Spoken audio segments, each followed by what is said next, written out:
Hey guys, welcome to all. मैं हूं नूरुस्सलाम और मैं स्वागत करता हूं आप लोगों का करंट अफेयर के धमाकेदार सेशन में। आज हम हिंदू की सुपर सीरीज को डिस्कस करेंगे और जानेंगे कि उसमें क्या क्या क्वेश्चन किस किस तरीके से आपके पेपर में कहाँ कहाँ से आ सकते हैं। आज के बढ़ते हुए ट्रेंड के हिसाब से आज के बढ़ते हुए ट्रेंड के हिसाब से हर पेपर में करंट अफेयर्स के क्वेश्चंस आ रहे हैं, चाहे वो आपका बैंक का पेपर हो, एसएससी का हो, रेलवे का हो, यूपीएससी का हो। और पेपर में जो भी क्वेश्चन आते हैं उनका आपको एनालिसिस अगर अच्छे से आता होगा तो आप हर तरह के क्वेश्चन कर सकते हो। तो हमने न्यूज़पेपर के एनालिसिस को शुरू किया है और इसमें द हिंदू की सुपर सीरीज को हम डिस्कस कर रहे हैं। और पिछले 2 से 3 दिन में जितने भी द हिंदू में बड़ी बड़ी करंट अफेयर्स हुई उन सब को मैं आपके सामने वन बाय वन लेके आऊँगा। उनसे क्या क्या क्वेश्चन बन सकते हैं वो सब आपके सामने अभी लेके आएंगे और डिस्कस करेंगे गाइस। तो लेट स्टार्ट द सेशन। आज की पहला क्वेश्चन है, it is India presiding officer conference held in. ये कॉन्फ्रेंस कहाँ पर हुई थी इंडिया में? तो guys this conference was held in where? Delhi, Mumbai, Kevadia, Indore, Puri. The correct answer of this question is Kevadia. Kevadia is in Gujarat. ये वही सेम जगह है जहाँ पर स्टैचू ऑफ यूनिटी इस्टेब्लिश है। तो अब इसका एनालिसिस देख लेते हैं। एनालिसिस में आप यहाँ पे देख सकते हो, द हिंदू की मैंने कटिंग लगा रखी है और द हिंदू में यहाँ पर ये न्यूज़ आई थी कि प्रेसिडेंट रामनाथ कोविंद ने इसे इनैगोरेट किया था और उन्होंने ही इसको कॉन्फ्रेंस को आगे बढ़ाया था। स्टैचू ऑफ यूनिटी के पास ये कॉन्फ्रेंस हुई थी, बाद में मोदी जी ने भी इसको ज्वाइन किया था। इस पूरी न्यूज़ के अंदर ये पूरा जिस्ट बताया गया है। तो पहला क्वेश्चन और उसका एक्सप्लेनेशन आई होप कि समझ में आया होगा। छोटे छोटे क्वेश्चंस कैसे एग्जाम में, न्यूज़ एग्जाम में क्वेश्चन बनाते हैं, वो सब चीज़ें हम यहाँ पर डिस्कस कर रहे हैं। तो guys let's move on to next question. The next question is, recently David Dinkins die. He was a. हाल में ही डेविड डिंकिन का निधन हो गया। वो क्या थे? राइटर, एक्टर, जर्नलिस्ट, पॉलिटिशियन या नन ऑफ दिस? तो इसमें क्या आंसर हो सकता है? इसमें आंसर जो होगा, तो डेविड डिकिन जिनका हाल में निधन हुआ तो वो एक पॉलिटिशियन थे। क्या थे? Politician. He is a politician. और चलिए इनके बारे में कुछ जान लेते हैं, कुछ बेसिक चीज़ें। ये न्यूयॉर्क सिटी के पहले ब्लैक मेयर थे और ये फर्स्ट अफ्रीकन अमेरिकन मेयर थे और ये 93 की एज में रिसेंटली डाई करे गए। तो अभी हाल में इनका निधन हुआ है और ये काफ़ी बड़े लेवल पर एक पॉलिटिशियन रह गए चुके हैं और ये एक इम्पॉर्टेंट पॉलिटिकल बॉडी है यहाँ की। कहाँ की? आपके न्यूयॉर्क की। चलिए अब यहाँ से आगे बढ़ते हैं। अब नेक्स्ट क्वेश्चन की तरफ मूव करते हैं। नेक्स्ट क्वेश्चन आपके सामने, recently cyclone Nivar hit at which state of India? Cyclone Nivar अभी हाल में इंडिया के किस स्टेट पर हिट किया? तमिलनाडु, आंध्र प्रदेश, कर्नाटक, उड़ीसा या नन ऑफ दिस? ये साइक्लोन काफ़ी ज़्यादा न्यूज़ में है, हिट तो किया है और लगातार इससे क्वेश्चन एग्जाम में बन रहे हैं। साइक्लोन बेसिकली होता क्या है पहले हम इसको जान लेते हैं। Cyclone is a pressure disturbance. ठीक है, जब किसी लो प्रेशर एरिया में हाई प्रेशर का विंड मिलती है तो उससे साइक्लोन जनरेट होते हैं और साइक्लोन बनने पर बहुत लंबे चौड़ा मैकेनिज्म होता है। अगर हम बात करते हैं साइक्लोन की तो ऑल ओवर वर्ल्ड अलग अलग नाम से इसको जाना जाता है। ठीक, ये जो साइक्लोन नाम है ये आपका इंडियन ओशन में आने वाले सारे डिस्टर्बेंसों को कहते हैं। लेकिन जब यही एक्टिविटी आपका यूएस में होता है तो इसे बोलते हैं tornado. And the same activities when it was held in Australia, it is called Willy Willy. And the same activities is known as typhoon in China Sea. China Sea is one of the biggest sea of the world, and China Sea divided into two areas: East China Sea and South China Sea. After that, the next cyclone is hurricanes. Hurricanes. This type of cyclone basically found in Caribbean sea, कैरिबियाई सागर में पाया जाता है। तो cyclone अलग अलग जगह पे अलग अलग नाम से जाना जाता है। इंडियन ओशियन में जो साइक्लोन आते हैं, इनका कुछ कंट्रियों का ग्रुप है जो इनके नेमिंग करती है, और ये नाम लगातार आते रहते हैं। तो ये नाम जो निवार आपके सामने है, this name was given by Iran. Exam में क्वेश्चन आ सकता है, आपको ध्यान रखना है, बहुत बेसिक चीज़ है। अब क्वेश्चन ये जो आपके सामने यहाँ पर क्वेश्चन लिखा है उसको देख लेते हैं। वो क्वेश्चन है कि निबार जो भी रिसेंटली हिट किया है वो इंडिया में, वो किस स्टेट पर हिट किया है? तो उसका सही जवाब है तमिलनाडु। बेसिकली तमिलनाडु और आंध्र प्रदेश दोनों पे हिट किया है, लेकिन मेजरली तमिलनाडु पर इसका ज़्यादा इम्पैक्ट है ना। और इसके अलावा पौंडीचेरी के एरिया में भी इम्पैक्ट किया है। तो चलिए इस न्यूज़ को डिटेल एनालिसिस के साथ देखते हैं। चलिए ये आपके सामने आ गया है न्यूज़, और ये है द हिंदू की ही कटिंग मैंने यहाँ पर लगा रखी है। साइक्लोन निवार, ठीक है, ये बेसिकली कराईकल और ममल्लापुरम के बीच आया, और इसने पुडुचेरी रीजन में और तमिलनाडु रीजन में हैवी रेनफॉल कराई। इससे जो अफेक्टेड एरिया है वो देखिए बहुत दूर तक इसके एरिया इस पे अफेक्टेड है। देखो पहले पुडुचेरी, कराईकल, कलाडोर, कलाचुरी, Villupuram, Tiruvannamalai, Chengalpattu, Ariyalur, Perambalur, Nellore, Chittoor, these are the areas with affected. सबसे ज़्यादा इंटेंसिटी जो थी वो नगम्बक्कम में हुई, उसके बाद मीनंकवक्कम में हुई, फिर एन्नोर पोर्ट, फिर धीरे धीरे करके इसकी रेनफॉल यहाँ पर अंदर जाते जाते कम हो गई। अब देखा जाए तो ये देखिए ये इसका पूरा ग्राफ है, और इंडिया में जो साइक्लोन इफेक्टेड एरिया है वो पूरा कोस्टल एरिया है, eastern coast and western coast. Basically eastern coast पर साइक्लोन का प्रभाव बहुत ज़्यादा देखने को मिलता है, लेकिन वह आपका वेस्टर्न कोस्ट पर भी मिलता है लेकिन कम मिलता है।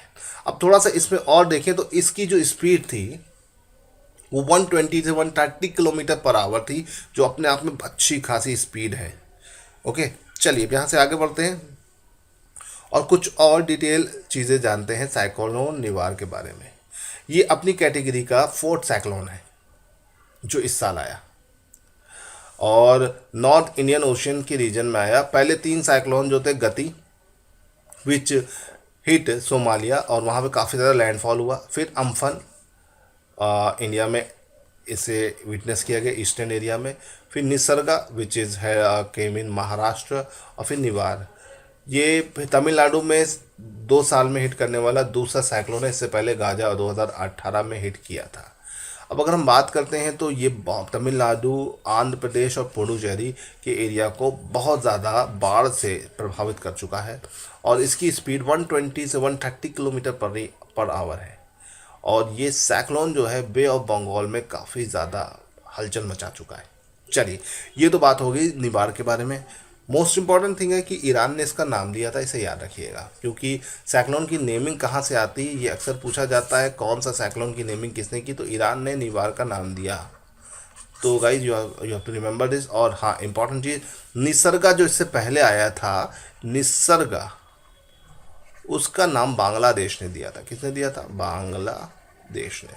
तो गाइज ये सब यही होता है कि जो भी साइक्लोन आता है वो कहाँ हिट करता है ये क्वेश्चन बन जाता है, या फिर उसका नेमिंग किसने किया। बहुत आसान से क्वेश्चंस होते हैं, but you have to tackle, और आपको या तो समझना पड़ेगा कि कैसे कैसे बनते हैं। तो उस जो भी क्वेश्चन बन सकते हैं, जो भी पैटर्न होते हैं, वो मैं सब आपके सामने लेके आ रहा हूँ। चलिए गाइज अब बढ़ते हैं आगे अपने नेक्स्ट क्वेश्चन पर। Recently GOI means government of India ban 43 new app under which section of IT act. 43 app को बैन कर दिया गया है गवर्नमेंट ऑफ इंडिया के द्वारा, माइटी डिपार्टमेंट के द्वारा, MEITY माइटी डिपार्टमेंट के द्वारा। सेक्शन IT सेक्शन में किस सेक्शन के तहत? IT एक्ट के। IT मतलब इंफॉर्मेशन टेक्नोलॉजी के किस एक्ट के तहत इसे बैन किया गया है? वैसे तो शुरुआत में लगातार 171 ऐप पहले ही बैन करी जा चुकी थी, उसके बाद अभी ये 43 और हो गई, तो लगभग अच्छी खासी ऐपें यहाँ पर बैन हो चुकी है। और किस सेक्शन के अंदर ये 43 न्यू ऐप को बैन किया गया है? वो है section 69A। Now let's go for the detail analysis of this news. The Hindu का कटिंग है, आर्टिकल है, देख सकते हैं आप। Government Tuesday ban for block 43 more app और इसमें ज़्यादातर ऐप जो है वो आ, जो आपके डेटा को चुरा सकती है या आपके सिक्योरिटी या इंटीग्रिटी या सोवर्जिटी को नुकसान पहुंचा सकती है, उसी वैसे ही ऐप को यहाँ पर बैन किया गया है। Ministry of electronic and information technology ने आर्ट section 69A of IT act के तहत इनको बैन किया गया है और उनका कहना है कि भैया ये इंडिया की सोवर्जिटी, इंटीग्रिटी और डिफेंस ऑफ इंडिया और security, state of public order को क्या कर रहा है, नुकसान पहुंचा रहा है, उसके लिए थ्रेट है, इसलिए उन्होंने इसको बैन कर दिया है। चलिए अब यहाँ से आगे बढ़ते हैं। Moving to next question. Recently which state launch Abhayam app for the women passenger? हाल में ही किस स्टेट ने अभ्यम ऐप लॉन्च करी है वुमेन पैसेंजर्स के लिए? तो विच स्टेट? हरियाणा, उड़ीसा, झारखंड, आंध्र प्रदेश, केरल।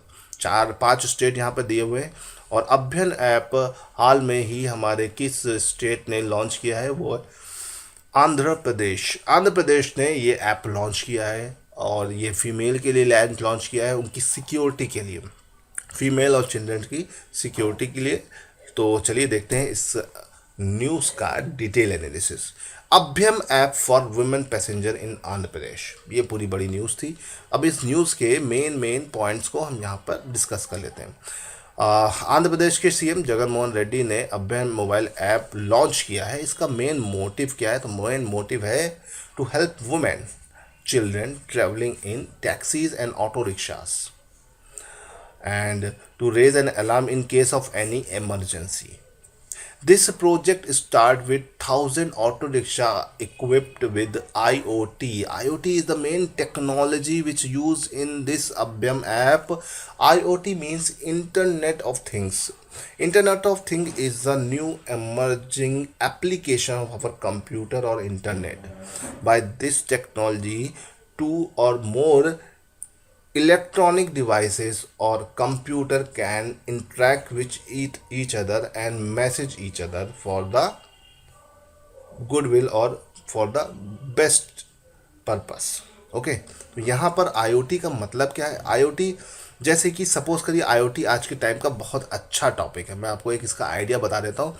जैसे कि मेरे घर पे मेरी फ्रिज में दूध नहीं है और मेरे डेली रूटीन में, डेली मेन्यू मैंने बना रखा है, जो मैंने फ्रिज में फीड कर रखा है, उसमें डेली रूटीन में दूध होता है।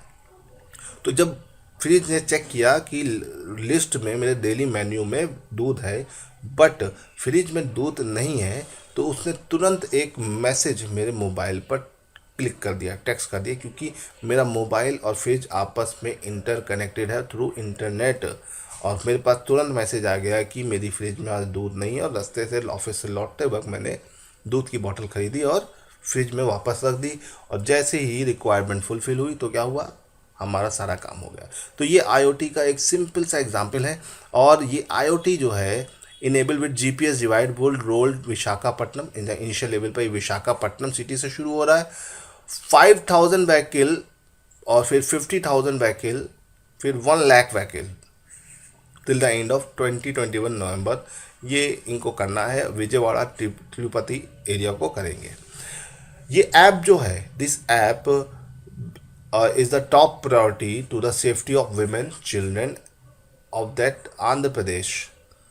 And Andhra Pradesh was the first state to bring out legislation Disha bill for the security of women to be operated by the transport department. Abhyam app will help the woman to alerting the police by pressing a panic button in the event of the landing in trouble. Disha app is handled by the police and the police would be able to reach out to women in 10 minutes. तो guys यह दिशा app से जोड़ा गया है। दिशा app जो police वालों की एक ऐप है फीमेल सिक्योरिटी के लिए, ये आंध्र प्रदेश ने लॉन्च करी हुई है और इसी में ही अटैच किया गया अभ्यम ऐप। तो ये IoT की थ्रू जुड़ा हुआ है, दो ऐप को आपस में कनेक्ट कर दिया गया है। यहाँ पे दिक्कत हुई, कोई भी प्रॉब्लम हुई बच्चों को या फिर फीमेल्स को, तो उन्होंने अलार्म क्लिक किया और क्या हुआ, सीधे पहुँच गया मैसेज कहाँ पर, आपके पुलिस स्टेशन में। और with in 10 minute police station से कोई ना कोई उस एरिया पर रीच कर जाएगा जहाँ से मैसेज आया, और क्योंकि ये जीपीएस के थ्रू है तो आपकी पूरी लोकेशन वहाँ पर आ जाएगी। तो guys this is the Abhayam app. चलिए, अब ये हो गए हमारे आज के top current affairs. I hope कि आपको अच्छे लगे होंगे, और अगर अच्छा लगा है तो लाइक शेयर करते जाओ। Please please please like and share the video, और ज़्यादा से ज़्यादा लोगों तक पहुँचाते जाइए। और मेरा कोशिश रहेगी कि मैं रेगुलर वे में 2 से 3 दिन में या 4 दिन में जितने भी हिंदू के मेन मेन न्यूज़ है आप तक पहुंचाता रहूं, ताकि आपको पूरी की पूरी जानकारी मिलती रहे। तो गाइस, तब तक के लिए बाय बाय, जय हिंद।